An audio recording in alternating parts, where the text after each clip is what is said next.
আসসালামু আলাইকুম। Lucky Thai and glass হাউসের পক্ষ থেকে আপনাদের সকলকে জানাচ্ছি প্রাণ ঢালা অভিনন্দন ও শুভেচ্ছা। আজকে এই লাকি থাই অ্যান্ড গ্লাস হাউসের পক্ষ থেকে আপনাদেরকে এমন একটা জিনিস দেখাবো যারা কিনা আপনারা 20 তলা 10 তলা 14 তলা বড় বড় ভবন করতেছেন, কিন্তু তাদের জন্য আজকে এই ভিডিও।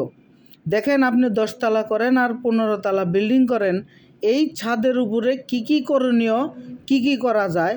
এই ছাদের পাশ দিয়ে ছাদের রেলিং করা যায়, এক ছাদের থেকে আরেকটা ছাদে ওঠার জন্য সিঁড়ি করা যায়, এই ছাদের মধ্যে কফি শপ তৈরি করা যায়, সুন্দর একটা দোলনা ফিটিং করা যায়।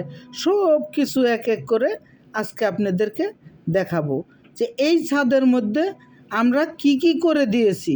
সম্মানিত ব্রিয়াস, এই ছাদের মধ্যে আপনাদের দেখেন কত সুন্দর নিখুঁতভাবে ছাদের রেলিং তৈরি করে দিয়েছি।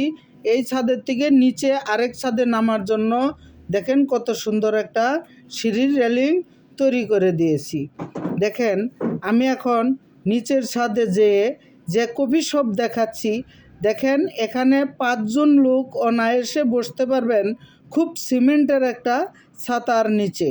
দেখেন, বিকালবেলায় ছাদের উপরে ঘুরলে হাঁটলে মনে হয় যেন আমরা জাফলং পাহাড়ে ঘুরতে আসছি। আসলেও কি, গ্রাম এলাকায় একটা 5-7 তলা বিল্ডিং হইলে ওই ছাদের উপরে উঠলে বিকেল